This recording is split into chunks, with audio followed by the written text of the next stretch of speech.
Hanggat hindi ka nagtatanda, doon ka muna sa probinsya natin. Pa naman! Huwag niyo naman pong gawin sa akin to. Ayoko sa probinsya. Ang boring doon. Hindi ka pa nga nakakarating sa probinsya natin eh. Sasabihin mo boring kagad? Maganda ang lugar natin. Magugustuhan mo ron. Pa naman eh. Nakikiusap ako sa inyo. Promise, magpapakabait na ako. Hindi na ako totropa kay na Joanna. Ilang beses ko lang narinig sa iyo yan. Pero hindi ka pa rin nagtatanda. Ginagawa ko ang bagay na ito para sa kabutihan mo. Nasisiguro ko, marami kang matututunan kapag nasa poder ka ng mga magulang ko. Kung buhay pa si Mama, hindi yun papayag sa plano niyo. Yun na nga eh. Wala na siya.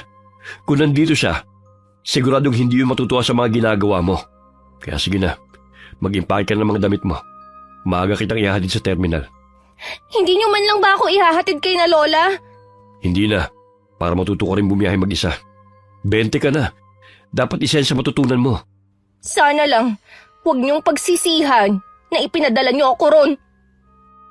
Ang pagrerebelde at hindi pagsunod sa mga nakakatanda ang nagdadala ng sariling kapahamakan sa mga kabataan na mas pinaiiral ang katigasan ng ulo. Magsilbing aral ang karanasan para mapabuti ang sarili at hindi para maging masama. Magandang araw sa inyo, Miss Gwen. Nagsimula akong makinig sa inyong channel nung magbakasyon ako sa probinsya. Mula nun nawili na akong makinig sa iba't ibang kwento na hango sa tunay na karanasan. Nainganyo na rin ako na magbahagi ng sarili kong karanasan sa inyong channel. Nangyari to nang magbakasyon ako sa kauna-unahang pagkakataon sa probinsya ng aking ama. Tubong Quezon Province ang papa ko. Pero sa Maynila na ako lumaki at nagdalaga. Hanggang nung 20 anyos ako, nagdesisyon ng papa ko na habang bakasyon sa eskwela, pauwi na ko kina Lola. Mula nang mamatay ang mama ko, naging matigas na ang ulo ko. Sa huli ko na naisip na kaya ako ginagawa ang kinagagalit ng papa ko dahil gusto kong pansinin niya ako. Subsub kasi siya nun sa trabaho at halos hindi na kami magkita sa loob ng bahay. Tawagin niyo na lamang akong Carissa. 22 ang edad sa kasalukuyan. At isasalaysay ko sa inyo ang aking kwento na may kinalaman sa kababalaghan na naganap sa akin. Ay, mabuti naman, Apo, at naging matiwasay ang biyahe mo. Maaga pa lang, hinihintay ka na namin ng Lola Guarda mo. Hindi kasi namin maiwasan na mag-alala dahil mag-isa ka lang bumiyahe. Hindi naman po mahirap magbiyahe. Ay, nagugutom ka na ba, Apo? Hindi po ako nagugutom. Ay baka pagod ang apo natin. Hayaan na muna natin siyang magpahinga. Oo nga, halika na, Apo. Sasabahan kita sa magiging silid mo sa bahay na ito. Siya nga po pala. Pinabibigay ni Papa. Pasalubong po na binili niya. Salamat, Iha. Nag-abala pa talaga kayo ng papa mo. Maliwalas naman ang silid na ibinigay sa akin ni Lola Guada. May malaki rin yung bintana na pumapasok ang sariwang hangin. Napahinga na lang ako ng malalim. Hindi naman talaga probinsyang-probinsya ang lugar gaya ng iniisip ko. Moderno na rin halos lahat ng bahay na dadaanan ko kanina. Sana lang hindi boring ang pagtigil ko rito. Nang masiguro na wala na akong kailangan, lumabas na si Lola Guada. Ako naman nagtanggal lang ng suot na sapatos at saka nahiga sa kama. Dalaga na ang apo natin, Guada. Oo nga, Delphine. Huling nakita natin siya nung noong namatay ang mama niya. Ay naalala ko lang kung makakatagal siya rito sa atin. Mukha kasing sosyal yun ang apo natin eh. Napansin ko nga rin yon. Tsaka sinabi nga rin ni Manuel nung tumawag siya na medyo maarte ang anak niya. Tayo na lang daw ang bahalang magpasensya. Ay oo naman. Wala namang makakatuwang ang anak natin sa pag-intindi sa anak niya. Aminado naman si Manuel na malaki ang naging pagkukulang niya sa anak mula nung mamatay ang asawa. Akala niya kapag naibigay niya ang pangangailangan nito, sapat na yon. Huli nang magpagtanto niya na malaki na pala ang naging pagkukulang niya dahil nawalan siya ng oras kay Carissa. Hindi rin naman kasi magandang isinubsob niya ang sarili sa trabaho. Bakit ba ayaw pa niyang umuwi dito sa atin? Nabanggit nga niya dati na kapag nakatapos na si Carissa sa pag-aaral, magre-retiro na siya at dito na sa atin titira. Napapagod na rin daw kasi siya. Ay mabuti naman. Akala ko hihintayin pa niya na magpantay ang mga paa natin bago niya maisipang umuwi dito sa atin. Ang mabuti pa humuli ka ng manok at magluluto ako ng tinola para sa apon natin. Ay sige, kukuha na rin ako ng mga panggatong. Dahil siguro sa pagod na pahaba ang tulog ko. Madilim na nang magising ako. Iinat-inat akong bumangon at lumabas ng silid. Nakita ko si Lola Guada na abala sa kusina. Napalingon siya sa akin at saka ngumiti. Naupo naman ako sa upuang yari sa kawayan habang inililibot ang paningin sa paligid. Ang layo kasi ng itsura ng tinitirhan nila sa bahay namin sa Maynila. Kung ano lang ang kailangan, yun lang din ang kagamitan sa bahay na yun. Napasarap yata ang tulog mo, Apo. 2 beses kitang sinilip kanina. Napakahimbing ng pagkakatulog mo. Siguro po, dahil sa pagod na rin sa biyahe. Ito ang unang beses na bumiyahe ako ng napakalayo. Tsaka mag-isa lang. Bumilib nga ako sa lakas ng loob mo. Buti hindi ka natakot. Hindi naman po. Nasaan nga po pala si Lolo Delphine? Binibisita lang ang mga alaga niyang hayop. Gabi-gabi niya yung ginagawa. Ano po bang pwedeng gawin dito para hindi ako mainip sa bakasyon ko, Lola? Pwede mo akong samahan sa bukid para hindi ka mainip dito sa bahay. Ho? Sa bukid? Naku, Lola, hindi ko pinangarap na masunog sa ilalim ng araw. Ayoko nga umitim. Palabiro ka pala, Apo. Alam mo, hindi ka naman masusunog dahil may lilim naman. Maliban na lang kung tutulungan mo ako sa pagtatanim. Lola, wala rin po akong maitutulong sa inyo kahit sumama ako. Wala akong hilig sa pagtatanim eh. Kakausapin ko na lang ang mga pinsan mo dito para masamahan ka sa pamamasyal. Wala naman po yatang mapapasyalan sa lugar na to eh. Merong ilog dito sa amin. Nako, pwede ka maligo doon. Ayoko, Lola. Baka mamaya madikitan pa ako ng linta. Wala siguro akong magagawa kundi ang tumambay dito sa bahay. Habang wala kami ng Lolo Delphine mo, papupuntahin ko dito ang mga pinsan mo para samahan ka. Hindi naman po ako batang musmos para samahan pa nila. At isa pa po, hindi naman siguro ako mawawala dito sa bahay. Ang akin lang naman para meron kang makakwentuhan habang wala kami. Sigurado matutuwa ang mga pinsan mo kapag nakilala ka. Hindi na lang ako kumibo. Gusto ko rin naman makilala ang iba naming kamag-anak. Ilang sandali lang naghain na si Lola Guada ng hapunan namin. Dumating na rin si Lolo Delphine. Kinabukasan, bago umalis ang 2 matanda, dumating ang mga pinsan kong sina Kuya Nilo, Dana at Ate Presi. Lahat sila nakangiti sa akin at bumati pa. Tipid ng ngiti lang naman ang sinukli ko sa kanila. Hindi ko rin maiwasang pag-aralan ng mga itsura nila. Kahit kasi maaga pa naliligo na sa pawis si Kuya Nilo. Ang 2 naman parang hindi pa yata naghihilamos at nagsusuklay.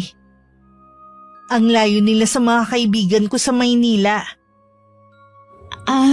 Sana magustuhan mong pagbabakasyon mo dito sa amin, Carissa. Oo nga, Carissa. Kung gusto mo maligo tayo sa ilog. Siguradong hindi ka pa nakakaligo sa ganung lugar. Wala naman yatang ilog sa Maynila Nabanggit nga ni Lola Guada ang tungkol sa ilog. Pero wala akong balak maligo dun, no? Sabi mo lang yan. Pero kapag nakita mo ang malinaw na tubig, maeengganyo ka ng maligo. Oh, talaga? Oo, Carissa. Subukan mo lang sumama sa amin. Magdadala na lang tayo ng pagkain.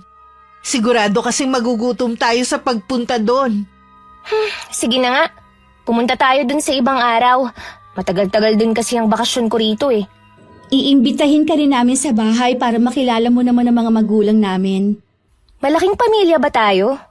Oo, pero ang iba nating mga kamag-anak sa ibang lugar na nakatira dahil taga doon ang mga napangasawa. Ang totoo niyan, kami na lang 3 wala pang asawa. Wala palang problema kung sakali na yayain ko kayo kahit saan. Habang nandito ako, kayo muna ang magiging alalay ko. Ay, mga kaibigan ko. Ilang sandali pa dumating na si Kuya Nilo. Galing siya sa pangunguhan ng mga buko sa likod bahay. Nabanggit ni Dana na parehong 25 sina Kuya Nilo at Ate Presi. Siya naman 2 taon lang ang tanda sa akin. Nalibang naman ako sa pakikipagkwentuhan sa mga pinsan ko. Masarap naman pala silang kausap. Akala ko kasi dati boring kausap ang mga taga-probinsya. Napag-alaman ko rin na isa palang elementary teacher si Ate Presi. Mag-1 taon na pala siyang nagtuturo. Si Kuya Nilo naman nakaplano na ang pagsakay sa barko. Samantalang si Dana 1 taon pa bago magtapos ng pag-aaral. Ayos lang kaya naiwan natin si Carissa sa mga pinsan niya. Oo naman. Bakit naman nag-aalala ka riyan? Ay kasi, baka hindi nila makasundo si Carissa. Sabi nga ni Manuel, may pagkasuplada ang anak niya. Malalaman natin mamaya pag uwi kung ano bang nangyari sa kanila. Kailangan din kasing matutong makibagay ng apo natin. Oo nga. Huwag ka nang mag-alala dyan. Pareho namang mabait ang anak natin at si Margarita. Kaya palagay ko'y may itinatago din na kabaitan ng apo natin na yon. Maaaring naimpluwensyahan lang ng mga kaibigan kaya iba ang ugali. Tapos laking Maynila pa. Ay sana mangyari ang gusto ni Manuel na mapagbago ang anak dito sa atin. Gawin lang natin kung ano ang alam natin na makakabuti kay Carissa. Ay mabuti pa bilisan na natin ang paglalakad. Tanghali na tayo. Delphine, Oh, bakit natitigilan ka dyan? si Malu ba ang parating na yon? Ay, siya nga. Akala ko ba nagpakalayo-layo na yan? Yon din ang pagkakaalam ko eh. Bakit kaya siya nagbalik? Baka wala na siyang ibang mapuntahan. Lumiko siya papuntang gubat. Ibig sabihin, doon siya naninirahan ngayon? Hayaan na nga lang natin siya. Mas gusto naman niyang mamuhay na mag-isa lang. Yun din naman talaga ang makakabuti para sa mga taga rito. Nang pauwi na sina Lolo at Lola, nakasalubong pa nila ang 3 pinsan ko na pauwi na rin. Nagmano pa silang 3 nang makalapit. Masaya naman ang 2 matanda dahil ibig sabihin lang nun, nakasundo ko ang mga pinsan ko. Pagdating sa bahay, naabutan nila ako na hawak ang cellphone ko. Katatapos ko lang kasing kausapin nun si Papa. Nakasimangot pa ako nun at hindi man lang umite pagkakita kina Lola. Hindi kasi maganda ang naging pag-uusap namin ni Papa. Apo, may problema ba? Akala ko'y naging maayos ang pagpunta ng mga pinsan mo dito. Hindi naman po sila ang problema ko kundi si Papa. Nagkausap pala kayo ng ama mo. Ano naman ang napag-usapan niyo? Ayun, nagmamatigas pa rin po siya. Ayaw pa rin niya akong pauwiin sa Maynila. Hindi mo ba talaga gusto dito sa amin? Sorry Lola Guada, pero hindi po talaga ako tatagal dito. Hindi mo ba nakasundo ang mga pinsan mo? Okay po sila. Akala ko nga ang mga taga-probinsya, hindi nakakatungtong ng college kung hindi luluwas ng Maynila. Noon yun, Iha. Pero ngayon marami ng universidad na malapit. Huwag mo naman sanang maliitin ang mga taga rito. Ay hindi naman po. Yun lang po kasi ang pagkakaalam ko Mabuti na lang, sina Kuya Nilo at Ate Percy, may mga tinapos kahit mahirap lang sila. Kung wala ba, hindi mo sila kakausapin. Ay pasensya na po Lola pero namimili din kasi ako ng mga pakikisamahan Ayoko naman na wala pa sakaling kingan ng mga kaibigan ko sa Maynila ang sasamahan ko rito. Alam mo ba, Iha, ang mga taga rito hindi tumitingin sa kung ano ang katayuan ng isang tao. Basta mabait, pakikisamahan nila. Yun siguro ang gusto ng ama mo na matutunan mo. Kaya po ako pinauwi rito ni Papa para parusahan. Huwag mong sabihin yan, Iha. Iba ang parusa sa gusto ko lang matuto ng iyong ama. Sa salita lang po ni Papa kanina, alam ko na wala na akong magagawa. Mabuti na lang, nandyan ang mga pinsan ko. Pipilitin ko na lang na libangin ang sarili ko. Mas maganda sana kung bukal sa kalooban mong pakikisama sa kanila. Mababait ang mga pinsan mo at wala ka rin namang ibang makakasama kundi sila. Totoo naman po ang pinakita ko sa kanila kanina eh. Hindi pa ba sapat yun? Nasisiguro ko sa'yo, Iha. Mas mababait ang mga pinsan mo kaysa sa mga sinasabi mong mga kaibigan mo sa Maynila. Mas matagal ko pa na nakasama ang mga kaibigan ko sa Maynila. Ako lang po ang makakapagsabi kung mabait ba sila o hindi. Siya, huwag ka na sanang magalit. Mas maganda ka kapag nakangiti ka lang kaysa sa nakasimangot. Humalukip-kip na lang ako. Nasira na kasi ang mood ko. Kanina habang nakikipag-usap pa ako sa mga pinsan ko, okay pa ako. Kung bakit kasi tumawag pa si Papa. Akala ko naman kasi nagbago na ang isip niya at pauuwi na niya ako sa amin. Yun pala, magbibilin lang siya na wag kong dalhin ng pagkamaldita ko sa lugar na ito. Sa hapunan, konti lang ang kinain ko. Hindi ko kasi type ang malaking inihaw na isda at ginisang gulay. Bihira naman kasi kung mag-ulam ng isda. At iilan lang ang gulay na kinakain ko sa bahay namin. Madalas pa nga sa labas ako kumakain dahil lagi namang gabi na umuwi si Papa. Nagtataka rin ako kung bakit sobrang aga ng hapunan nila rito. Pero hindi na lang ako nagtanong. Carissa, ano ang ginagawa mo dito sa labas? Oh, kayo po pala, Lolo. Hindi pa po kasi ako inaantok eh. Napansin ko na konti lang ang kinain mo kanina sa hapunan. Hindi ko po kasi gusto ang ulam. Bihira lang kasi akong kumain ng gulay eh. Hindi ko rin po type yung inihaw na isda.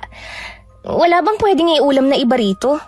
Magsabi ka lang sa lola mo kung ano ang gusto mong iulam at bibilhin niya. Ayaw naman namin na mga yayat ka habang nandito ka. Pakiramdam ko po, napakabagal ng oras dito sa inyo. Wala man lang kayong TV, walang wifi, at mahina pa ang signal. Pasensya ka na, Iha, kung wala kami ng mga nabanggit mo. Dati kasi binilahan kami ng TV ng papa mo. Pero dahil lagi naman kaming nasa bukid at hindi nagagamit, nasira lang yun. Elo, ilang taon na po ba kayo? Bakit nagtatrabaho pa rin kayo sa bukid? 70 na ako, Iha. Matanda na pala kayo, Lo. Pero hindi halata dahil malakas at makisig pa rin kayong tingnan. Ganyan yata kapag batak sa trabaho, Apo. Hindi po ba kayo napapagod? Dapat nga po nagpapahinga na kayo. Yung mga lolo ng mga kaibigan ko na kaedad nyo lang. Naku, ang dami ng sakit. Kayo po ba? May nararamdaman na kayo sa katawan? Alam mo, kahit rayuma, wala pa akong nararamdaman. Lagi nga naming biruan ng lola mo Malakas pa kami sa alaga naming kalabaw. Halata nga po Ay, mabuti naman, ngumingiti ka na. Alam mo ba, nakamukha mo ang lola Guada mo nung kabataan niya. Siya po pala ang kamukha ko. Kaya pala marami ang nagsasabi na hindi ko kamukha ang mga magulang ko. Meron pa nga pong nagsabi na kamag-anak ni Mama noon na baka ampun lang daw ako, lalo na't hindi naman daw ako nasundan. Anak ka ng mga magulang mo, Iha. Huwag mong paniwalaan ang mga sinasabi ng ibang tao. Oo nga po. Matagal ko na rin po yung inisip. Mabuti na lang sinabi nyo. Dito sa probinsya, ang bilis lumalim ng gabi. Ay, tara na sa loob ng bahay. Sumunod naman ako kay Lolo. Nauna na akong pumasok sa loob ng bahay habang siya palingalinga sa paligid na parang may hinahanap. Nang pumasok na rin si Lolo, tsaka na ako tumuloy sa silid ko. Maaga pa rin naman akong nakatulog ng gabing yon. Kinabukasan bisita ko ulit sina Kuya Nilo, Ate Presi at Dana. Niyaya nila akong pumunta sa bayan. Sumama naman ako sa kanila. Kung masaya ang pagpunta namin, hindi nung pag-uwi. Si Kuya Nilo na lang ang naghatid sa akin. Sa ibang tricycle na sumakay ang dalawa. Salamat sa paghatid mo sa akin dito ah. Wala yun. Hindi naman kita pwedeng pabayaang umuwing mag-isa eh. Ako mananagot sa lolo at lola natin. Ano ba ang problema ng dalawang yun? Wala naman sana. Kaya lang, ikaw binigyan mo sila ng problema. Ha? Ano ka mo? Hindi kasi tama ang ginawa mo. Kahit sino, magagalit. Alin ba doon ang ikinagagalit nila? Yung pinagbitbit ko sila ng mga pinamili ko? Hindi mo lang sila pinagbitbit. Makailang ulit mo silang tinawag na alalay. Ganun ba tingin mo sa amin? Parang yun lang. Nasanay lang kasi kami ng mga kaibigan ko na meron kaming alalay kapag magkakasama. Alin? Yung kaibigan nyo na mababa ang katayuan? Yung hindi kaya makipagsabayan sa inyo? Para lang hindi mapag-iwanan? Pumapayag na lang na utusan nyo? Wala namang masama dun eh. Mabuti nga, pinapayagan namin siyang mapabilang sa tropa namin eh. Iba naman sina Presi at Dana. Mga pinsan mo sila. Kung ayaw na nilang sumama sa akin, di wag. Hindi naman sila kawalan sa akin. Ganyan ba talaga ang ugali mo, ha? Nasanay na lahat ng tao susunod sa'yo dahil tingin mo sa sarili mo mas mataas sa amin? Ikaw ang may sabi niyan, hindi ako. Mabuti pa, humingi ka na sorry sa dalawa. Hindi ko gagawin yon dahil wala naman akong ginagawang mali. Hindi ka rin pala marunong tumanggap ng pagkakamali, no? Dahil wala akong ginagawang masama sa kahit na sino. Sige, hindi na kita pipilitin. Ito na ang mga binili mo. Sige, uuwi na ako. Lo, problema niyo? Mga sensitive ba talaga ang mga taga-probinsya? Bakit ko kung magalit kayong lahat sa akin? Hindi naman ako magtatagal dito eh. Napansin ni na Lola Guada at Lolo Delfin na hindi na pumupunta ang tatlo dito sa amin. Minsan tinanong nila ako. Kibit-balikat lang ang sinagot ko sa kanila. Hindi na rin naman sila nag-usisa pagkatapos. Para malibang, lagi kong tinatawagan ng mga kaibigan ko. Lingid pala sa akin pumunta si Lola Guada sa bahay ni na Kuya Nilo. Maliban kasi sa pagtatanim, isa rin manggagamot ang lola namin. May dinadaing kasi ang tatay ng pinsan ko kaya nandun si Lola. Naitanong na rin niya sa binata kung bakit hindi sila dumadalaw sa bahay. Kahit na wala namang ibang pinagkakaabalahan. Walang nagawa si Kuya Nilo kundi sabihin ng ginawa ko. Kinakausap ko nga po yung dalawa na makipag-ayos na kay Carissa. Kaya lang parehong mataas ang pride. Hayaan mo na lang muna sila. Hindi rin kasi natin sila masisisi dahil sa ginawa ni Carissa. Pakiramdam daw po kasi nung dalawa, ang baba ng tingin sa kanila ng pinsan namin. Kung ako ang nasa katayuan nila, ganon din ang mararamdaman ko, ha? Hindi naman po kasi magtatagal dito sa atin si Carissa. Sana pinagpasensyahan na lang nila. Sabi nga lang Tio Manuel mo, may ugali daw talagang anak niya. At umaasa siya na sa pagbabakasyon nito dito, magbabago ang pinsan mo. Kung ayaw po nung dalawa, ako na lang ang dadalaw kay Carissa. Apo, salamat ha. Pakisabi kina Presi at Dana, ako nang humihingi ng paumanhin sa inasal ni Carissa sa kanila. Uwi na po ba kayo? Oo, babalik na lang ulit ako bukas para tingnan ulit ang tatay mo. Sasamahan ko na po kayo. Hindi, wag na Nilo. Dadaan pa rin kasi ako kay Tia Febo. Sige po Lola, mag-iingat po kayo. Baka bukas po makadalaw ako sa inyo. Kinabukasan si Lolo Delfin lang ang pumunta sa bukid. Kailangan pa kasing bumalik ni Lola Guada sa bahay ni na Kuya Nilo. Kasalukuyan siyang nakaharap sa maliit niyang altar at parang umuusal ng dasal. Maya-maya lang umalis siya sa harap ng altar at saka dumungaw sa may bintana. Lumapit naman ako at tinanaw rin ang tinitingnan ni Lola. Ilang sandali pa humahangos na dumating si Kuya Nilo. Agad niyang sinabi ang sadya na lumala daw ang kondisyon ng ama. Kinuha naman ni Lola ang gamit niya. Kahit hindi tinatanong, nagsabi akong sasama sa kanila. Pagdating namin, sa labas pa lang maririnig na ang malakas na hiyaw ng tatay ni Kuya Nilo. Parang hirap na hirap yun sa nararamdaman. Ano ba ang sakit ng tatay mo? Kahapon naman kasi maayos pa siya. Ang pagsakit lang naman ng binti niya ang dinadaing niya. Pero ngayon, nagkaroon na ng mga bukol ang balat niya. Kumikirot daw at parang tinutusok na libo-libong karayom. Baka kailangan na ninyo siyang dalhin sa ospital. Alam namin kung anong nangyayari kay Itay at hindi doktor ang makakatulong sa kanya. Hindi ko maintindihan. Ano ba ang magagawa ni Lola Guada?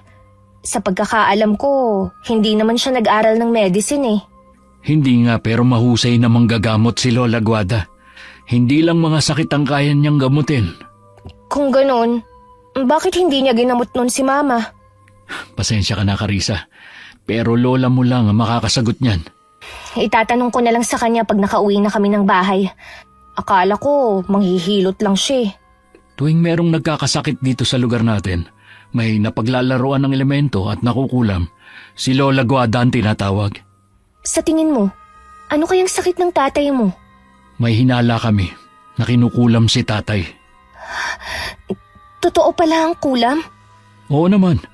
Kapag may kakilala ka na bigla na lang nagkasakit at hindi malaman ng doktor ang sakit niya, malamang kinulam siya. Dapat sa albularyo lang lumapit. Hindi ko alam kung paniniwalaan ko yan. Para kasing imposible eh. Hindi naman kita pinipilit maniwala eh. Nakakaawa ang sigaw ng tatay mo. Para siyang kinakatay. May tiwala ako na mapapagaling siya ni Lola Guada. Sana nga. Ay, siya nga pala. Nagkikita ba kayo ni na Ate Percy at Dana? Oo. Malapit lang naman ang bahay nila dito eh. Galit pa rin ba sila sa akin? Dapat kasi humingi ka muna ng tawad para mawala ang galit nila.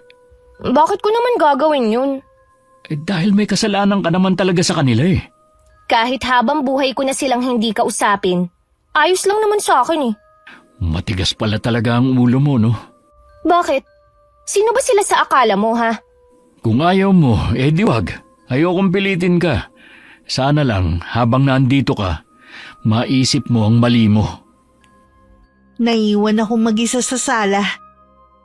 Lumabas kasi si Kuya Nilo at may kukunin lang daw sa likod ng bahay. Nagulat pa ako nang sumigaw na naman ang tatay niya. Dala ng kuryosidad, tumayo ako at lumapit sa may silid kung nasa ng tiyuhin ko. Nakaawang ang pinto kaya nasilip ko ang nangyayari sa loob. Napahawak pa ako sa bibig ko dahil sa nakita ko. Buong katawan kasi ng tiyuhin ko puno ng sariwang sugat. Tumutulo pa ang dugo mula doon. Umiiyak naman sa tabi niya ang tiyahin ko. Si Lola Guada naman panayang usal ng dasal. Muntik pa akong mapatalon nang may humawak sa balikat ko. Paglingon ko si Kuya Nilo lang pala. Ay, pasensya ka na ako, nagulat kita. Bakit ganun ang balat ng tatay mo? Kaya pala ganun na lang ang sigaw niya. Parang binalatan siya ng buhay. Matindi siguro ang galit ng taong gumawa nun sa kanya. Naniniwala ka pa rin ba na nakulam ang tatay mo, ha? Kailangan na niyang madala sa doktor. Baka mamaya ma-impeksyon ang sugat niya. Alam ko na mahirap paniwalaan ang nangyayari. Pero magtiwala lang tayo kay Lola Guada. Ano bang klaseng pag-iisip meron kayo, ha? Nahihirapan na ang tatay mo pero naniniwala pa rin kayo na magagamot siya ni Lola? Alam kong nagmamalasakit ka lang. Pero maghintay na lang tayo. Alam mo ba, nung nagkasakit si Mama, araw-araw ko siyang nakikita na nahihirapan. Ang sakit kaya sa amin nun ni Papa. Kaya hindi ko maintindihan kung bakit nyo nagagawang tingnan lang ang tatay mo. Ihahatid na lang kita. Oh, saan ka pupunta? Uuwi na ako. Hindi ko kasi kaya na makita ang kalagayan ng tatay mo. Ihahatid na lang kita. Wag na. Mas kailangan ka rito. Tsaka maaga pa naman eh. Kaya ko namang umuwi mag-isa. Hindi pa man ako nakakalayo, nakasalubong ko na sina Ate Peresi at Dana. Babatiin ko sana sila pero sabay nila akong inirapan at saka umiwas. Sandali naman ako natigilan at nasundan ko na lang sila ng tingin. Sa bahay ni na Kuya Nilo sila nagpunta. Pagdating sa amin, nagkulong na lang ako sa kwarto ko at nakipag-video call sa mga kaibigan ko sa Maynila. Kinuwento ko pa ang tungkol sa tiyuhin ko na kinukulam daw. Gaya ko, hindi rin sila naniniwala. Tumawa pa nga sila. Nakitawa na rin ako. Dahil sa pakikipag-usap ko sa mga kaibigan ko, hindi ko na namalayan ang oras. Lumalala ba ka mong sakit ng Joselito mo? Opo, Lolo. Nakita ko nga po. Grabe, nakakadiri ang balat ni Tiyo. Baka hindi pa makakauwi ngayon ng lola mo. Lo, sabi po ni Kuya Nilo, kinukulam ang tatay niya. Posible nga, iya. Yung kasing tiyuhin mo, mahilig dumayo sa ibang barangay para lang makipag-inuman. Ibig niyo po bang sabihin na pagtripan si Tiyo? Ganun na nga, o di kaya may nakaaway siya na hindi sinasabi. Pasensya na po kayo, Lolo Pero hindi kasi ako naniniwala sa kulam eh. Baka sakaling maniwala ako kung sa akin na mismo mangyari yun. Naiintindihan kita, iha, pero wag mong hilingin na mangyari sa'yo. Mahirap pa malagay sa ganong sitwasyon. Lolo, meron po sana akong itatanong. Ano yun, iha? Marami na po palang nagamot si Lola Guada. Bakit hindi niya po ginamot si Mama noon? Ilang beses tinangka ng lola mo na gamutin ng mama mo noon, pero ayaw niya. Katulad mo, hindi rin siya naniniwala sa mga kababalaghan na may kinalaman sa kulam. Mahirap naman po kasing basta na lang maniwala eh. Si Papa po ba naniniwala? Oo, iha. Kinukumbinsi nga rin niya noon ng mama mo na magpagamot sa lola mo pero matigas siya. Ang dami na kasi nilang napuntahan na doktor noon, pero hindi pa rin mapagaling-galing ang mama mo. Huli na nang malaman ng ama mo kung ano talaga ang sakit ng iyong ina. Ang alam ko po, sa cancer namatay ang mama. Nabanggit ba ng papa mo ang dahilan kung bakit sarado ang kabaong ng iyong ina nung burol hanggang sa mailibing siya? Ang sabi lang po niya, dahil pumayat si mama. Gusto niya na maalala ng mga tao ang maganda niyang mukha. Kung maaga lang sana siyang nagpagamot sa lola mo, baka hanggang ngayon buhay pa siya. Hindi po ba cancer ang ikinamatay ni Mama? Hindi, iya. Nang malagutan siya ng hininga noon, tsaka nagsilabasa ng mga insekto na namahay sa loob ng katawan niya. Noon naisip ng papa mo na barang ang kinamatay ng mama mo. Sino kaya ang gumawa nun sa mama ko? Palaisipan pa rin hanggang ngayon sa ama mo kung sino ang gumawa nun sa mama mo. Alam namin hanggang ngayon, hinahanap pa rin niya ang taong iyon. Gusto kong makausap si Papa. Sana nasa bahay na siya ngayon. Pakiramdam ko biglang gumuho ang mundo ko sa nalaman. Buong akala ko sa sakit na matay si Mama. Yun pala sa barang. Hindi ko alam kung dapat ko ba yung paniwalaan. Kinuha ko ang cellphone ko at tinawagan ko si Papa. Matagal din bago niya ako sinagot. Hindi na ako nagpaligoy-ligoy.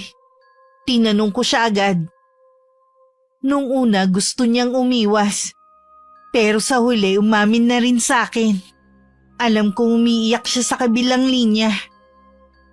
Buong gabi tuloy akong walang tulog. Iniisip ko ang mga nalaman ko. Dahil walang tulog, tanghali na akong nagising. Akala ko wala na akong kasama sa bahay. Kaya nagulat ako na makita si Lola Guada sa kusina. Lola, nakauwi na pala kayo. Kumusta na po si Tio Joselito? Maayos na ang lagay niya ngayon. Para nga lang nagdahilan. Talaga po?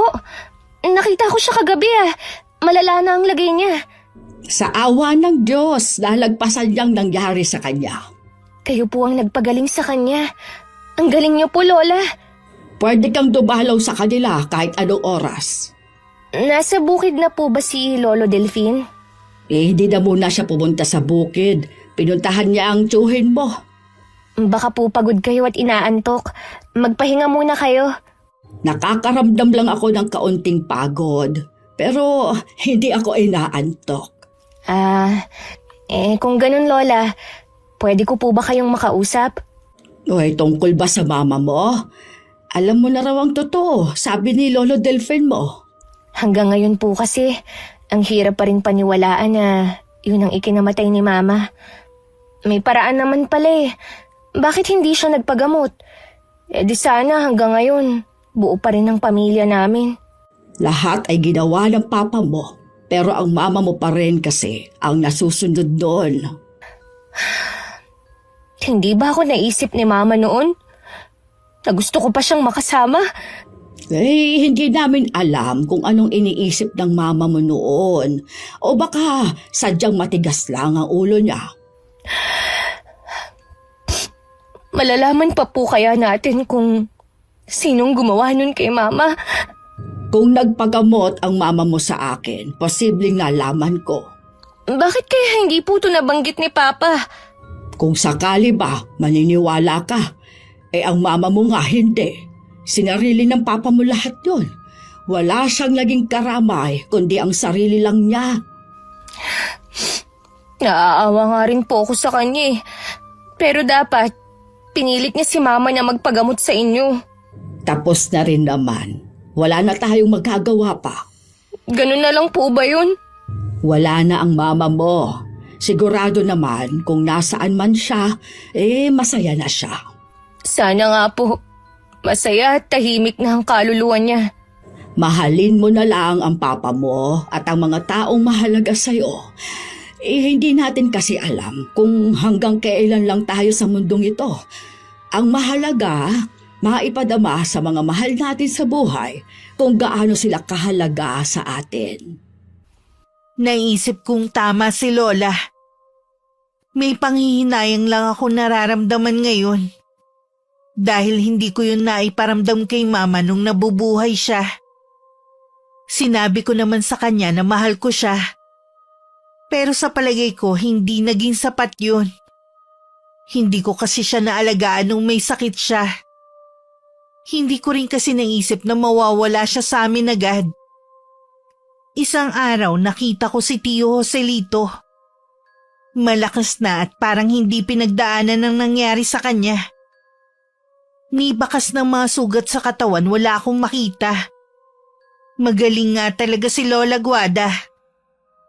Naniniwala ka na ba sa kulam? Oo. Alam mo bang barang din pala ang ikinamatay ng mama ko? Ha? Yung gumagamit ng insekto? Mas matindi yun kaysa sa kulam. Akala ko sa sakit na kanser namatay si Tia Margarita.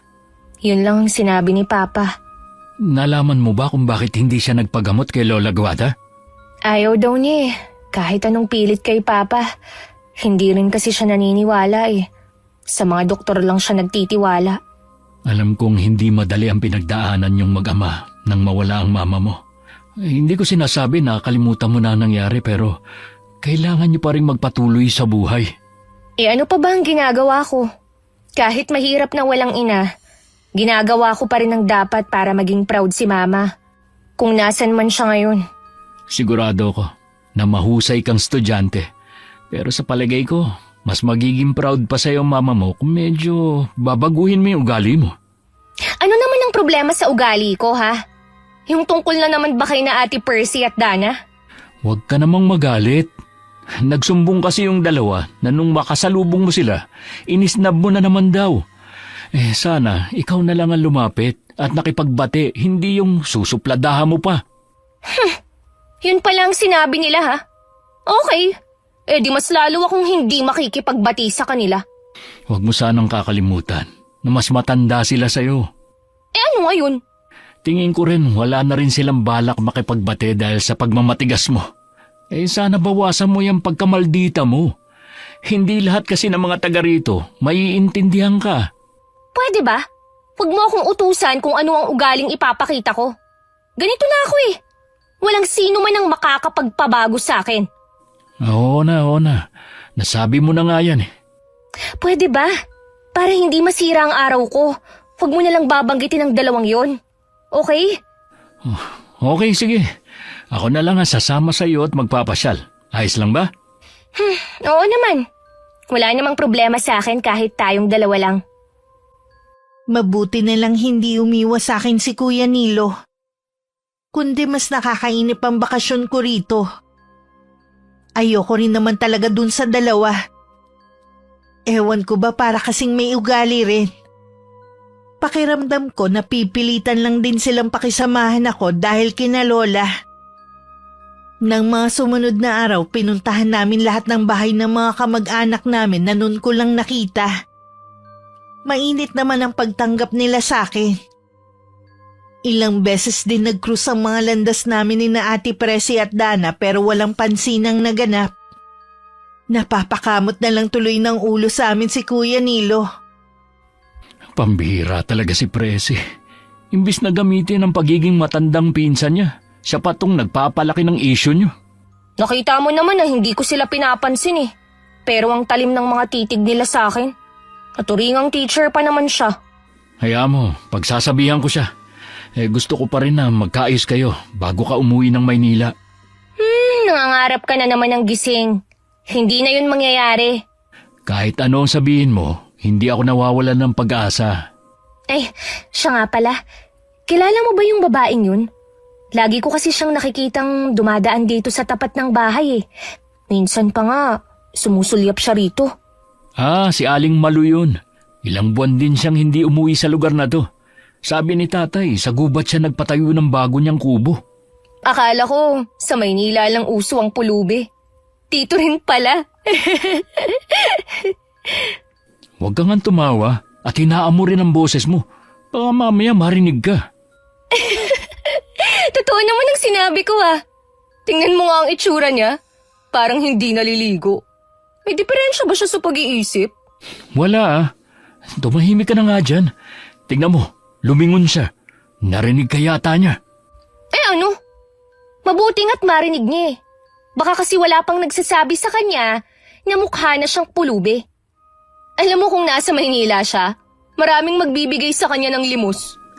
Kapag hindi ka pa tumigil, uuwi na lang ako. Oo na nga!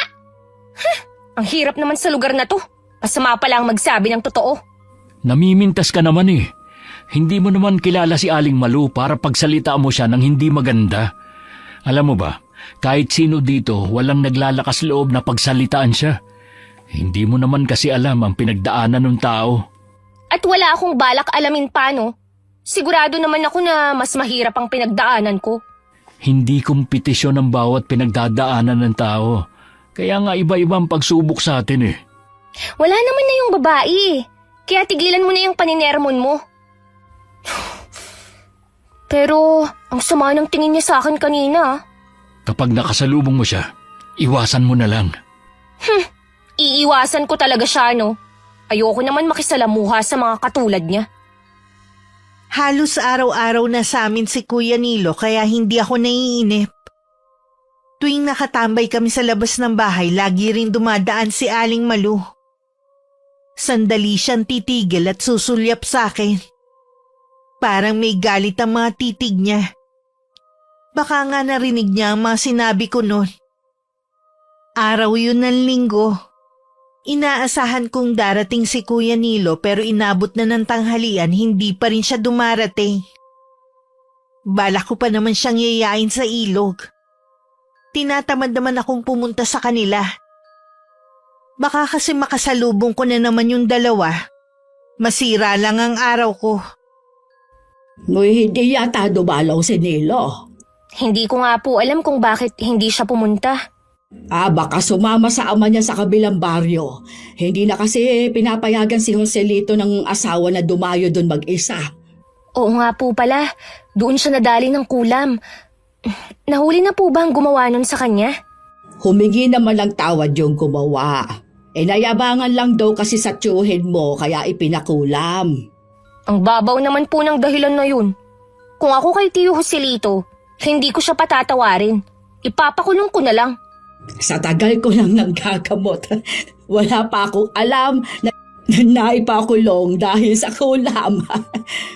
Kung sabagay nga po, wala namang maniniwala sa kulam o barang. Baka mapagkamalan pang baliwang magrereklamo. Natutuwa nga pala ako dahil sa nakikita ko hindi ka na naiinip dito sa amin. Naiinip pa rin po. Pero mabuti na lang, nandyan si Kuya Nilo para samahan ako sa mga lakad ko. Mas masaya sana kung marami kayo. Sayang, hindi nakakasama sa inyo sina Presi at Dana. Naku Lola, ayoko na po silang makasama kahit kailan. Ni ayoko na ngang marinig ang mga pangalan nila. Hindi tama ang ganyang asal, Apo. Sila po ba? Tama ang inaasal sa akin? Ikaw naman daw kasi ang nagsimula. Hindi na po mahalaga kung sino ang nagsimula. Bisita at nagbabakasyon lang ako dito tapos ganun sila umasta sa akin. 3 linggo na lang, uuwi ka na sa Maynila. Sana, makipag-ayos ka na sa kanila. Gusto mo bang baunin ang sama ninyo ng loob? Kapag nakauwi na po ako, makakalimutan ko na rin sila. Gusto ko pa sana bumalik ka dito. Malabo na po yan, Lola. Napilitan lang naman ako na magbakasyon dito dahil kay Papa Ay, galon ba? Maglalakad-lakad lang po ako Naiinip na po kasi ako Hindi ko naman kasi matawagan ng mga kaibigan ko dahil busy sila. Ay, sige. Huwag kang lalayo, ha? Hindi ko na nakita pa ang lungkot sa mukha ni Lola Guada. Nangako kasi siya sa papa ko na magbabago ako sa pagtigil dito. Pero sa nakikita ni Lola sa akin mukhang mabibigo siya. Paglingon ko nakatanaw pa rin siya sa akin. Binilisan ko na lang ang paglalakad kahit hindi ko alam kung saan ako pupunta. Narinig naman ni Lolo ang naging pag-uusap namin ni Lola. Kahit siya nakakaramdam ng lungkot. Lumapit siya kay Lola habang nakatingin din sa direksyon ko. Tanggapin na lang siguro natin na hindi na siya magbabago. Kahit sana yun lang ang maitulong natin sa anak nating si Manuel. Oo nga, pero anong gagawin natin? Patuloy ko pa rin siyang ipagdadasal. Hindi ko pala nabanggit sa'yo. Kahapon, kinausap ako ni Pia. Nagsumbong daw kasi sa kanya ang anak na si Dana.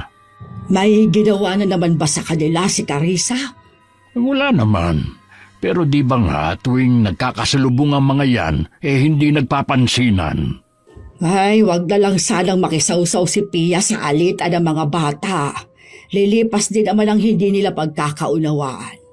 Yun na nga sabi ko Kilala mo naman ang babaeng yun. Isa rin na ayaw magpatalo. Oo nga. Pagsasabihan ko rin siya kapag pumunta ako sa kanila. Makalipas lang ang kalahating oras, umuwi na rin ako sa amin. Habang pabalik, nakasalubong ko si Aling Malu. Naalala ko bigla ang bilin sa akin ni Kuya Nilo. Umiwas na lang ako at hindi na tumingin sa kanya. Ramdam ko naman ang pagsunod sa akin ng tingin ng babae. Malayo-layo na rin ako nang maisipan kong lumingon. Naroon pa rin sa kinatatayuan niya si Aling Malu. Matalim ang pagkakatitig sa akin. Pagdating sa bahay, may mga chat sa akin ng mga kaibigan ko. Kasalukuyan daw silang nasa beach. Bigla ako nakaramdam ng inggit. Kung nasa Maynila ako, siguradong kasama ako sa mga lakad nila.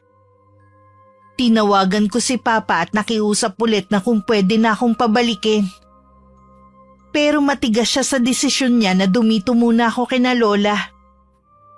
Nang sabihin kong uuwi ako sa ayaw at sa gusto niya, nagbanta siyang tuluyan na akong patigilin sa pag-aaral.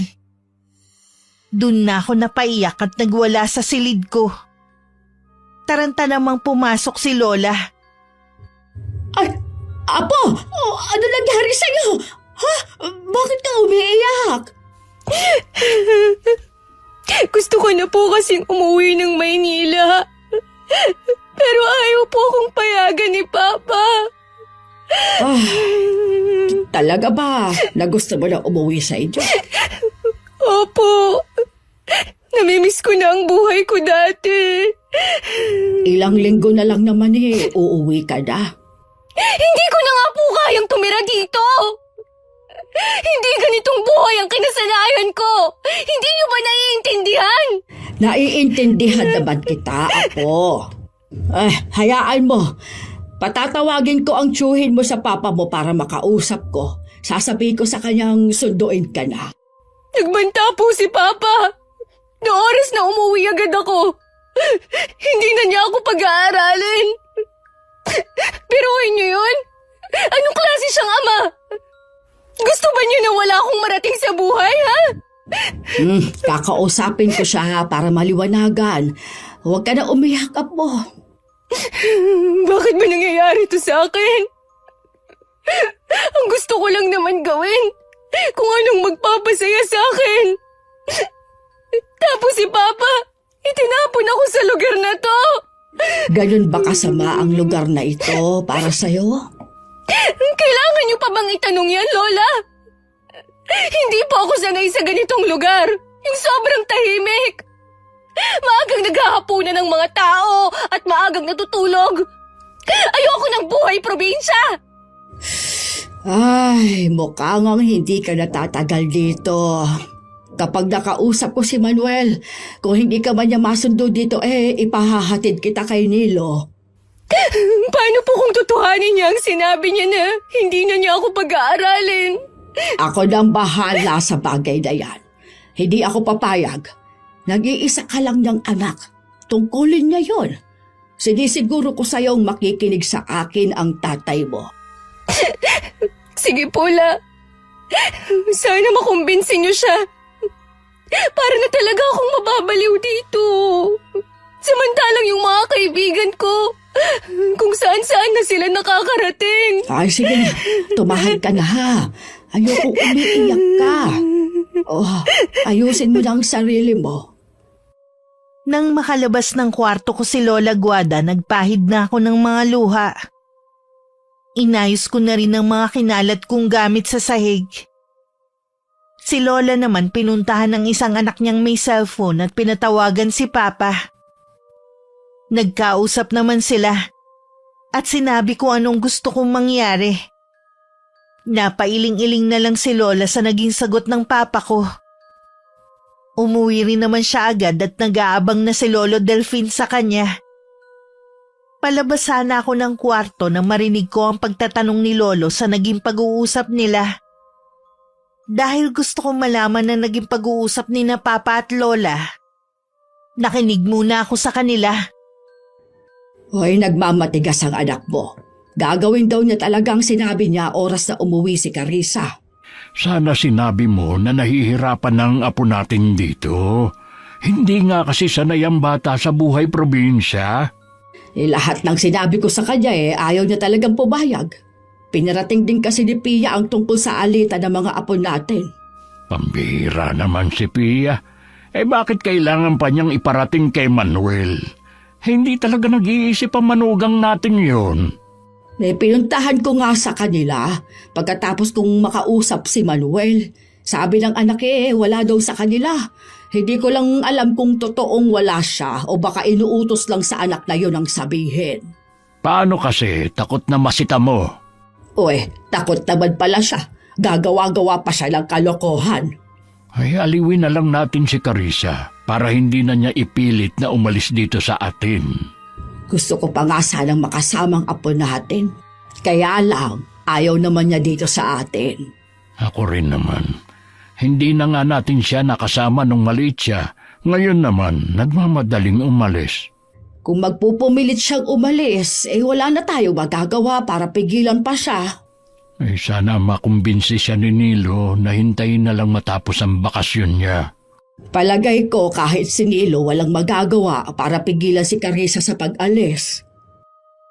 Hindi ko maiwasang manlumo sa narinig ko. Tumulo na naman ang luha ko. Pakiramdam ko hindi na ako mahal ni Papa. Nagtataka kasi ako bakit natitiis na niya ako ngayon. Pakiramdam ko rin pinaparusahan niya ako sa isang kasalanang hindi ko alam.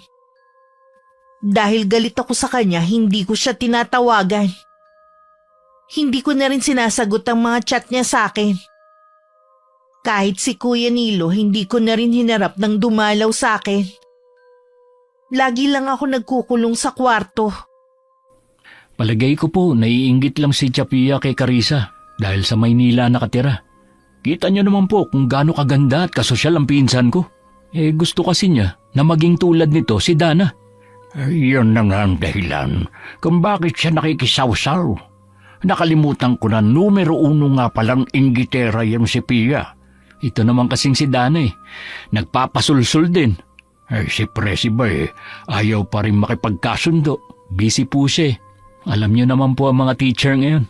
Maraming gawain maliban sa pagtuturo ng mga estudyante. Paano yan? Ayaw ka rin harapin ni Carissa? Palalamigin ko na lang po muna ang sitwasyon bago siya kausapin. Salamat, Nilo, ha? Kahit natatarayan ka ng pinsan mo, hindi ka nagagalit sa kanya. Ganyan po talaga mga babae, lalo na sa edad ni Carissa. Ang lakas ng topak. Mawawala rin yan kapag nagkaedad na siya. Malawak talagang kaalaman mo pagdating sa mga babae, pero wala ka namang pinapakilalang nobya. Hindi pa po kasi ako sinasagot nung nililigawan ko sa kabilang barangay. Masyadong pakipot. Lahat namang ginawa ko para mapasaya siya. Marami pa namang babae dyan. Kung ayaw niya sa'yo, edi maligaw ka ng iba. Ganun na nga lang po ang gagawin ko. Tingin ko kasi natatakot siya sa mga magulang niya. Yun ang mahirap. Kapag magulang nakikialam sa desisyon ng anak. Oo nga po maiba nga pala ko. Nakikipag-inuman pa ba ang tatay mo sa ibang lugar? Hindi na, Polo. Nadala na Sa bahay na lang po siya umiinom kapag merong nagyayaya. Mabuti naman. Nabawasan ang pag-aalala ko. Ang swerte naman po ni na tatay. Kahit kasi matatanda na sila, nandyan pa rin kayo. Ganun talaga mga magulang. Maiintindihan mo rin ako kapag magulang ka na. Paano Polo? Uuwi na po ako Gagawin ko na lang yung inuutos ni nanay na gapasin yung mga damo sa likod ng bahay namin. Pang-5 araw na to ng pagkukulong ko sa kwarto. Nakaramdam na rin ako ng matinding pagkainip. Kaya lumabas na ako ng bahay at naglakad-lakad habang nag-iisip. Dahil wala sa sarili, hindi ko na malayang nakalayo na pala ako. Hindi pamilyar sa akin ang lugar na kinatatayuan ko. Iginala ko ang mga mata ko sa paligid. Wala ni isang bahay ako nakikita. Noon ako nakaramdam ng takot. Kung ano-ano na ang pumasok sa isip ko. Muntik pa nga akong mapalundag sa takot nang may magsalita sa likuran ko. Pagharap ko, nanlaki ang mga mata ko nang makilala ko kung sino ang nasa harapan ko ngayon. Kayo lang po pala. Akala ko kung sino na. Mukhang naliligaw ka yata. Hindi naman. Pauwi na nga ako Sige Hindi dyan ang daan. Wag mo nga akong hawakan. Tingnan mo nga ang dumi ng kamay mo. Hindi kasi dyan ang daan. Baka lalo kang hindi makauwi. Gaano ba kalaki tong lugar nyo para maligaw pa ako, ha? Tsaka pwede ba? Wag mo nga akong kinakausap. Talaga bang ganyan kayong mga taga Maynila? Masyadong matalas ang dila sa aming mga taga-probinsya. Sino naman kasi ang makikipag-usap ng maayos sa katulad mo? Tingnan mo nga yung itsura mo. Para kang pulube. Dahan-dahan ka sa binibitiwang salita. Baka biglang bumalik sa'yo. Kaya nga lumabas ako para marelax ang isip ko Pero ito pa pala ang makakaharap ko. Kabago-bago mo palang dito ang dami ko nang naririnig na hindi magandang pag-uugali mo. Totoo naman pala. Wala akong pakialam kung ano ang sinasabi nila tungkol sa akin. Tumabi ka nga dyan! Lalo mo lang pinapainit ang ulo ko eh. Bad trip na nga ako eh. Muntik pang matumba si Aling Malu nang sadya ko siyang banggain nang dumaan ako. Ni hindi ko na siya nilingon man lang. Basta mabilis ang mga hakbang ko para makaalis agad ako sa lugar na yon. Kung lumingon ako, makikita ko sana ang matalim na titig nito at imbingiti sa labi habang nakasunod ng tingin sa akin. Tama lang pala na bumalik ako rito. Ikaw na ang susunod kong tuturuan ng leksyon. Tingnan ko lang kung may magagawa ang lola mo. Inabot din ng ilang minuto bago ko natunto ng daan pa uwi sa bahay. Tagaktak na ang pawis ko at nanginginig ang mga tuhod ko dahil sa pinaghalong kaba at pagod. Mabuti na lang may nakasalubong ako nangunguha ng kahoy at itinuro sa akin ng daan pa uwi. Tuyong-tuyo ang lalamunan ko na makapasok ako sa bahay. Makailang beses ko pang binalikan sa isip ko ang paghaharap namin ni Aling Malu habang nagpapahinga ako. Nang dumating sina lolo at lola, hindi ko na lang binanggit ang nangyari. Ay, mabuti naman, Iha. Lumabas ka na sa silid mo. Maayos na ba ang pakiramdam mo, Apo? Sana nalinawan ang pag-iisip mo. Hindi pa rin po nagbabago ang isip ko. Gusto ko pa rin pong umalis na dito. Sasamahan ka namin sa sakayan. Pero palipasin mo muna ang parating na bagyo. Mahirap kasi kung abutan ka sa biyahe. Kaya po pala makulimlim kanina pa. Kaya nga umuwi na rin kami agad ng lola mo. Kung ako lang po hindi nyo na kailangang magtrabaho sa bukid. Dapat nag-e-enjoy na lang kayo sa buhay. Masaya naman kami sa ginagawa namin ng lola mo eh. Saka mas manghihina kami kapag pumirmi lang kami dito sa bahay. Yung isang araw nga lang na hindi makapunta sa bukid para na akong nanghihina. Lola, hindi na po ba kayo nang gagamot? Wala pa namang nagpapatawag sa akin. Salamat nga sa Diyos dahil ang huling biktima ng kulam dito sa atin ang Tio Joselito mo lang. Oo nga, kahit bumalik na si Malu. Si Aling Malu po? Lagi mo ba siyang nakikita? Dumadaan po siya rito sa tapat ng bahay natin. Ano po bang tungkol sa kanya? Huwag kang lalapit sa babaeng yon. Iwasan mo siya hanggat maaari. Dapat pala binigyan kita ng porselas na pangontra. Lalo po akong naguluhan sa inyo. Sumunod ka na lang, Iha, para din naman sa kabutihan mo ang sinasabi namin. Okay po. Hindi naman ang katulad niya ang kinakausap ko. Mamaya, ibibigay ko sa iyo ang sinasabi kong porselas. Bigla ko tuloy naisip kung tama bang itinago ko sa kanila ang naging engkwentro namin ni Aling Malu. Nadagdagan pa tuloy ang mga tanong sa isip ko. Bago ako matulog nung gabing yon, ibinigay sa akin ni Lola ang isang bracelet. Parang pamilyar to sa akin. Nang maalala ko na meron din ito si Kuya Nilo. Hindi ko na muna isinuot at itinabi ko muna. Kinaumagahan, bisita namin si Kuya Nilo. Hinarap ko na rin siya dahil baka yun na ang huling beses na pagbabanding naming dalawa. Buo na talaga kasi ang pasya ko na umuwi na ng Maynila. Nasa labas kami ng bahay. Habang si Lolo Delfin abala sa pagsisibak ng kahoy at si Lola Guada naman abala sa kusina. Talaga bang hindi na kita mapipigilan? Hindi na. Kahit ano pa ang gawin mo o sabihin mo. Kapag umalis ka, siguradong hindi ka na rin babalik. Ganun na nga. Kahit sandali ka lang dito, mamimiss pa rin kita. Maaalala naman kita lagi. Kapag pumunta ka ng Maynila, pwede ka namang dumalaw sa bahay namin. Oo ba? Basta sasamahan mo ako sa magagandang pasyalan dun, ha? Oo naman, kahit hindi mo sabihin. Ililibre mo rin ba ako? Ano ka? Sinuswerte? Hayaan mo, pag-iisipan ko. Minsan lang naman ako pupunta ng Maynila kaya dapat talaga ilibre mo ako. Uy, wag mong kalilimutan na estudyante pa lang ako. Ay, oo nga pala. Di bale, kapag nakasakay na ako sa barko, ililibre naman kita. Sabi mo yan Nabulahaw ang masaya naming pagkukwentuhan ni Kuya Nilo nang marinig naming sumisigaw si Lolo. Nasa labas ng bakuran namin si Aling Malu. Nang tumingin siya sa akin, may kaba akong naramdaman na hindi ko maipaliwanag. Si Kuya Nilo ang lumapit sa lolo namin para awatin ito. Ano bang hinihintay mo? Umalis ka na! Ayokong umaali-aligid ka dito sa bahay namin! Huwag kang magdala ng kamalasan dito! Alis na! Umalis na po siya, Lo. Tumigil po ba siya rito? Dati kasi dumadaan lang siya eh. Nahuli ko siya na nakatayo dito na bumubulong. Alam ko na meron siyang ginagawang orasyon. Ha? Para po kanino kaya? Kinakabahan ako na baka may masama siyang binabalak kay Carissa. Hindi po kaya nagalit siya sa sinabi noon ni Carissa? Bakit ngayon mo lang yan sinabi? Pasensya na po, Lo. Nawala sa isip ko na banggitin sa inyo.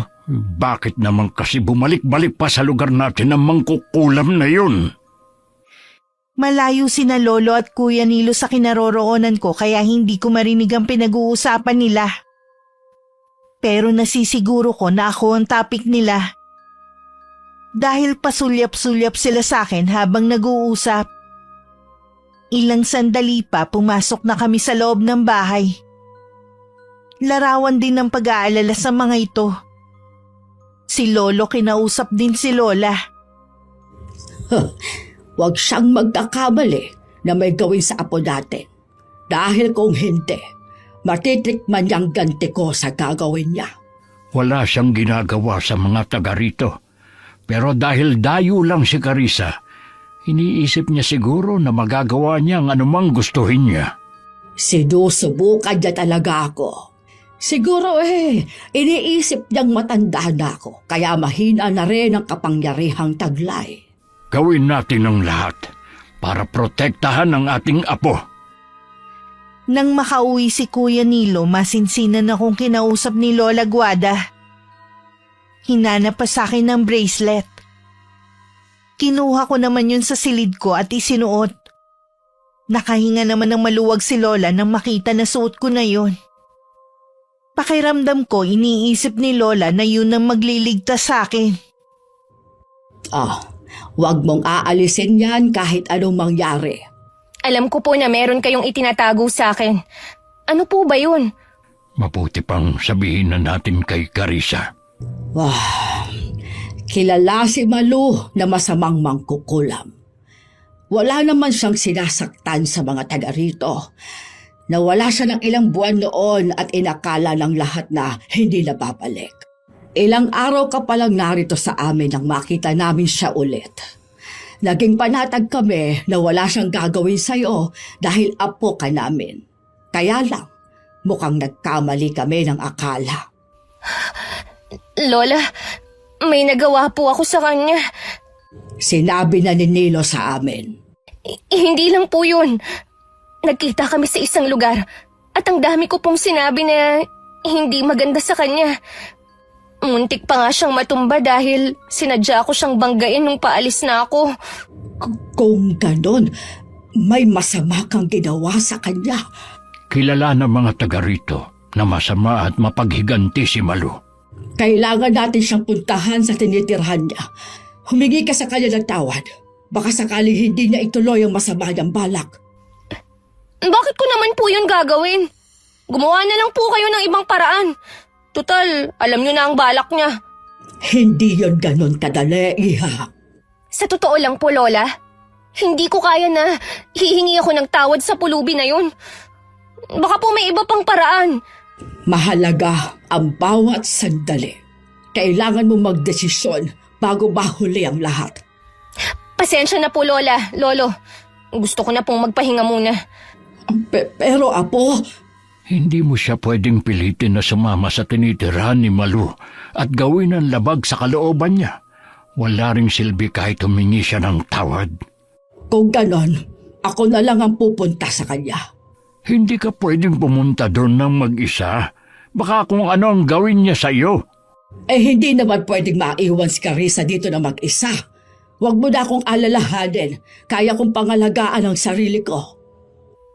Walang nagawa si Lolo Delfin sa naging desisyon ni Lola. Malakas na ang hangin na nagbabadya na paparating na ang bagyo pero hindi yun inalintana ni Lola Guada.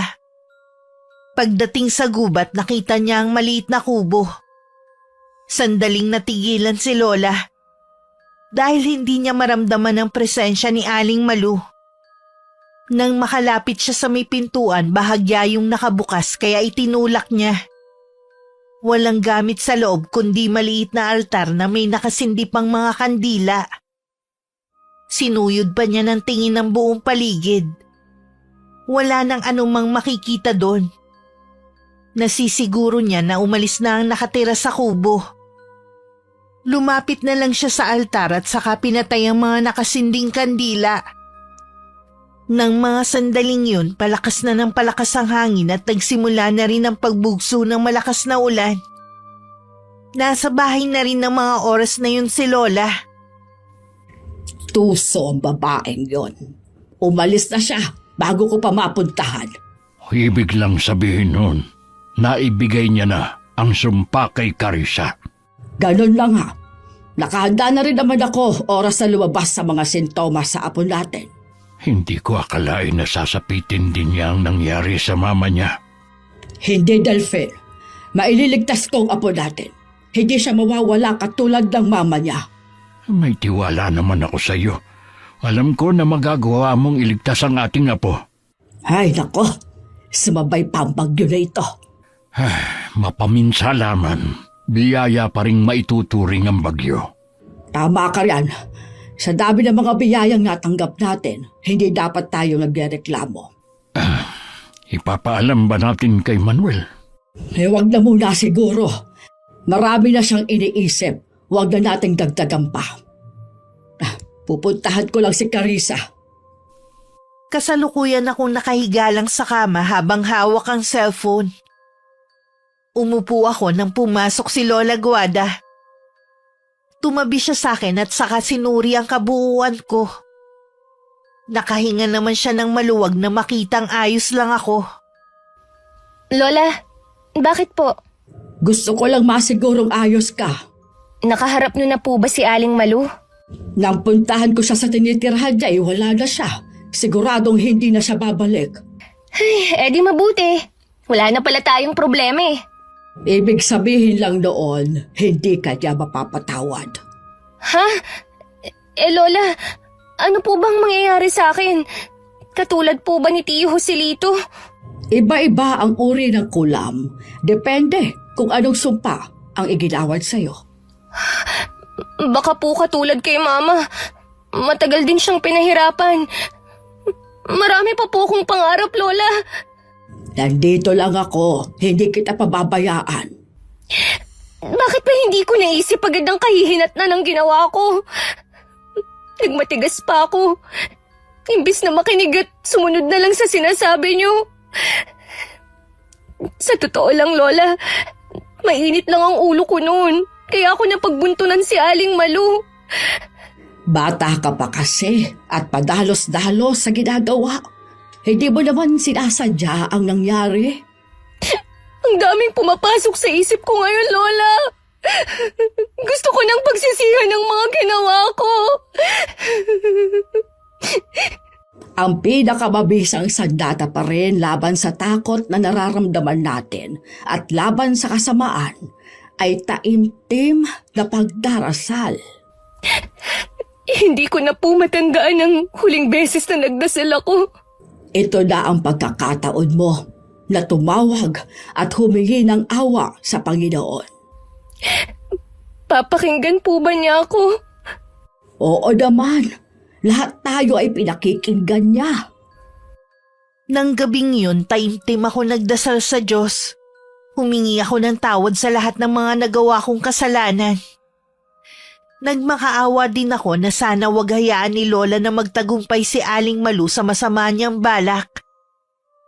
Pagkatapos naging mahimbing naman ang tulog ko kahit malakas ang ulan sa labas. Kinabukasan mabigat ang katawan ko. Hindi ko maigalaw ang buo kong katawan at parang may mabigat na nakadagan. Sinubukan kong tawagin sina Lolo at Lola, Pero walang boses na lumalabas sa akin. Tanging mga mata ko lang ang gumagalaw. Sa sulok malapit sa lumang kabinet may naaaninag akong nakatayo doon. Nakasuot yun ng itim na damit. Carissa, gising ka na ba? Nandito si Malo. Nararamdaman ko presensya niya. Lola! Lola, kanina ko pa kayo gustong tawagin. Pero walang boses na lumalabas sa akin. Hindi ko rin maigalaw ang buong katawan ko. Huwag ka na umiyak. Nandito na ang lola. Patawarin mo ako kung ngayon lang ako. Nandito po siya kanina. Maaaring ang espiritu lang niyang pinaglakbay niya papunta rito. Tuso talagang mangkukulam. Hindi mo ako kakayanin, Malo! Kung ako sa'yo, bawiin mo ang orasyong ginawa mo. Oras na mahalap ko ang lunas. Ibabalik ko ito sa'yo. Binulong niya sa akin na pahihirapan niya ako. Hanggang sa ako na mismo ang humiling sa kamatayan ko. Hindi, huwag mong pakinggan ang sinasabi niya. Magtiwala ka lang sa akin, Apo. Opo, Lola. Huwag niyo po akong iiwan mag-isa.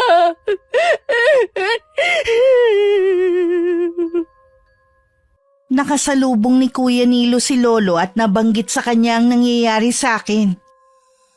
Kinakitaan naman ng matinding pag-aalala ang pinsan ko. Hindi na muna niya tinapos ang pinagagawa sa kanya ng mga magulang.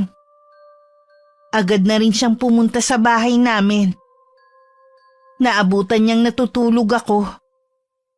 Hindi siya makapaniwalang sa sandaling panahon naging butot balat na lang ako. Namamagari ng tuhod ko at may malaking sugat. Tinatanggalan pa yun ni Lola ng mga uod na halos kasing laki ng butil ng bigas. Hindi niya matagalan na nakikita. Kaya lumabas muna siya sa kwarto ko. Naabutan niya si Lolo na gumagawa ng herbal sa kusina namin. Sana naman po gumaling na si Carissa. Mapapagaling siya ni Lola Guadamo, gaya ng ibang napagaling niya. Bakit po wala pang ginagawa si Lola? Matindi ang ginawang sumpa ni Malu. Gusto niyang subukan ng lola niyo. Hindi siya dapat magkamali dahil pwede yung ikapahamak ng pinsan mo. Ay, kawawa naman si Carissa. Dobling kamalasan ang dinanas niya sa pagpunta rito. Matapang si Carissa. Alam kong malalampasan niya ito. Sa kalagitnaan ng pag-uusap ni na Lolo Delfin at Kuya Nilo, bigla akong nagising at nagsisigaw. Napatakbo naman ang pinsan ko sa silid ko. Nakita niyang nakatali ang mga kamay at mga paa ko sa higaan habang pilit ako nagpupumiglas. May dahon din na nakalagay sa noo ko. Si Lola Guada nakatayo sa paanan ko at bumubulong ng mga salitang Latin. Kalmado lang siya habang nakatingin sa akin. Kuya Nilo! Tulungan mo akong makawala rito! Hindi maaari. Kailangan mo munang gumaling. Wala akong sakit! Babalik na ako ng Maynila ngayon! Pakawalan niyo na ako! Sinabi ng pakawalan niyo na ako! Alam ko, matapang ka. Malalampasan mo rin ito. Saan ka pupunta? Huwag mo akong iwan dito! Kuya Nilo, bumalik ka rito! Kuya Nilo! Sa labas na lang muna naghintay si Kuya Nilo. Panay din ang dasal niya na sana gumaling na ako agad. Napagdaanan din kasi ng pamilya niya ang nangyayari sa akin. Kaya alam niya kung gaano kahirap ang nasa sitwasyon ko. Ilang sandali pa dumating din si Ate Presi at Dana. Bakas din sa kanila ang matinding pag-aalala. Sandali rin silang sumilip sa kwarto ko. At awang-awa sila na makita ko sa ganung kalagayan. Salamat naman pumunta kayo rito. Akala ko matitiis nyo na si Carissa eh. Uy, grabe ka, hindi naman ganun katigas sa mga puso namin, no? Hindi pa siya nagkakasakit, balak na namin makipagkita sa kanya. Oo nga, naghahanap lang talaga kami ng tiyempo. Kahit gusto ko sanang dumito pa si Carissa. Kung magkakasakit naman siya, mabuti pang bumalik na lang siya sa Maynila. Oo nga, tayo na lang ang dumalaw sa kanya sa Maynila kapag may pagkakataon. Mas lalawakan ko na ang pangunawa ko sa kanya. Tutal, tayo naman ang mas matanda sa kanya. Mabuti naman at wala na ang galit sa mga puso niyo. Alam ko na pagkatapos na nangyari sa kanya, lalambot na rin ang puso niya sa inyo. Sa panahong naghihirap ako, hindi umalis ang mga pinsan ko sa tabi ko. Hindi ako makapaniwalang sa kabila ng masamang ginawa ko sa kanila. Kabutihan pa rin ang isinukli nila sa akin. Napaluha na lang ako. Pinahid naman ni Ate Presi ang luha na tumulo sa pisngi ko. Para maibsan ang nararamdaman kong sakit, lagi akong pinapainom ng herbal ni Lolo. Kahit marami akong nararamdaman sa katawan, alam kong pangatlong araw na akong nakaratay. Ganun na katagal akong nakikipaglaban sa karamdaman na gawa ng isang tao. Napuno ng galit at paghihiganti ang puso. Pagkatapos kong inumin ng herbal, sumenyas ako sa mga naroon na matutulog muna ako. Wala na po siyang ginawa kundi ang matulog. Maigi na yun, kesa sa gising siya. Wala na siyang ginawa kundi humiyaw sa sakit. Ganon po ba kabagsik ang kaalaman sa kulam ni Aling Malu? Kaya nahihirapan si Lola Guada na matukoy ang lunas? Ganon na nga. Pinakamabagsik ang ginamit niya para kulamin si Carissa. Gusto rin niya kasing gumanti sa lola niyo dahil siya ang nakatalo noon sa nanay niya. Kahit bata pa noon ang lola niyo, nagawa na niyang talunin ang kapangyarihan ng ina ni Malu. Ginamit pa niya talaga si Carissa para lang makaganti. Ang sama niya. Alam ko kung saan nagtatago si Malu. Sa isang malayong isla. Ilang beses ko siyang pinakiusapan pero ayaw niyang tanggapin ang pakikipagkasundo ko. Pues, ibabalik ko sa kanya ng doble ang ginawa niya kay Carissa. Ayokong may masasaktan na ibang tao. Pero siya ang unang nanakit sa pinsa namin. Ika nga, yung ayaw mong gawin sa'yo, huwag mong gawin sa kapwa mo. Malakas na bumigkas ng mga salitang Latin si Lola Guada. Paulit-ulit yon hanggang mamaos siya. Tagaktak na rin ang pawis niya sa noo at bakas na ang pagod sa muka pero alang-alang sa akin. Hindi siya huminto. Ilang sandali pa naging normal na ang paghinga ko. Unti-unti na rin bumalik sa dati ang kulay ng balat ko. Parang may liwanag na bumabalot sa buo kong katawan na ibinalik sa normal ang lahat. Ayon yan sa kwento sa akin ni Kuya Nilo. Nasaksi sa mga naganap sa akin habang wala akong malay. Nagising ako na magaan ang pakiramdam. Para lang ako natulog ng mahabang oras. Ang tatlo kong pinsan ang namulatan ko noon. Sabay-sabay pa nila ako niyakap. Hindi rin muna sila umalis sa tabi ko at nagkwentuhan muna kami ng mga plano namin sa buhay. Salamat, hindi mo ko pinatay. Pasalamat ka, may awa pa rin natira sa akin para sa'yo. Umalis ka na sa lugar na ito at huwag nang babalik kahit kailan. Pangako, magpapakalayo-layo na ako. Hindi na ako magpapakita ulit sa lugar na ito. Sige na, baka magbago pang isip ko. Sana nga, tuparin niya ang pangako na magpapakalayo-layo na. Oras na makita ko siyang muli, hindi na ako magdadalawang isip na tapusin siya. Napatunayan naman niya siguro na mas mahusay pa rin ako kaysa sa kanya. Wala ka pa rin talagang kupas. Mukhang nagkakatuwa ng mga apo natin sa loob. Masaya ako na nagkasundo na sila. Sana maging dahilan yan na kahit matapos na ang bakasyon ni Carissa, gugustuhin pa rin niyang bumalik dito. Marami ng dahilan ng apo natin para bumalik ulit sa piling natin. Kung kailan naman nag-i-enjoy na ako sa bakasyon ko tsaka naman malapit nang matapos. May naramdaman akong lungkot sa puso ko. Kung pwede nga lang na wag na akong umalis, mas pipiliin ko na dumito na lang sana. Alam kong ilang araw nang napapansin nila Lola ang pagiging malungkot at tahimik ko. Ibinigay ko na rin ang bracelet na napigtal nung mga panahon na may sakit ako.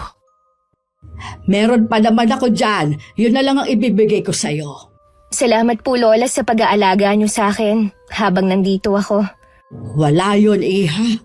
Alam ko na nagugustuhan mo na rin dito.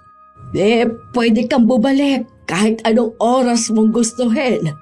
Sa totoo lang po, masaya ako sa Maynila dahil nandun na lahat. Pero dito ko po natagpuan ang tunay na kaligayahan kasama kayo. Masaya ako na marinig yan sa'yo. Kung pwede lang po sanang dito na lang ako tumira. Ang plano ng papa mo, kapag nakatapos ka ng pag-aaral, uuwi na siya dito. May pagkakataon ka pa na magdesisyon. Talaga po, hindi ko alam na gusto rin pala ni Papa na tumira dito.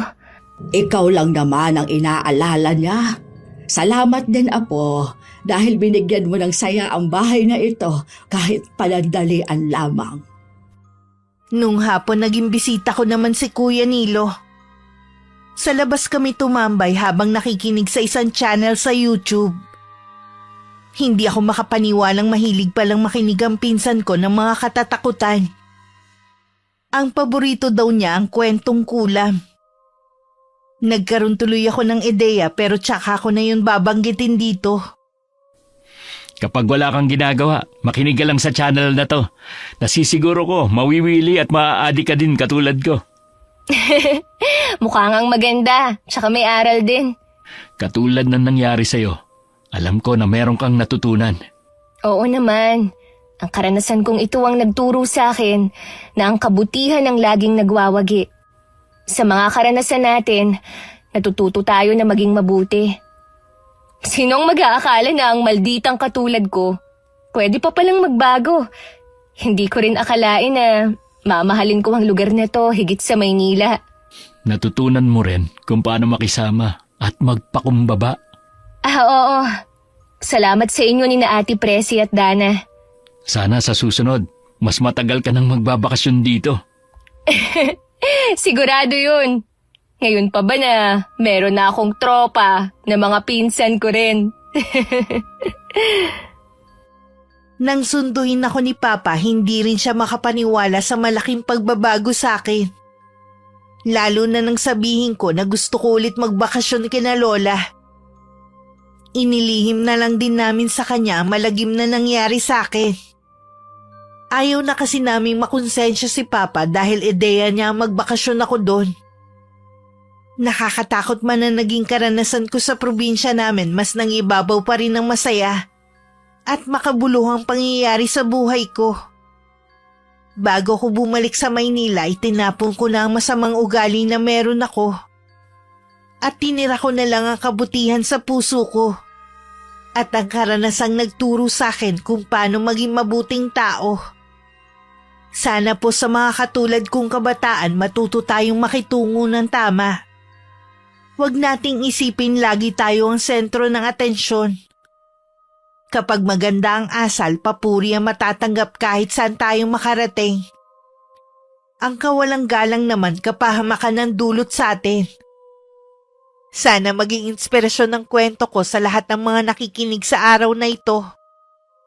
Mabuhay ang inyong channel, Miss Gwen. Wakas, wakas, wakas, wakas, wakas, wakas, wakas, wakas, wakas, wakas.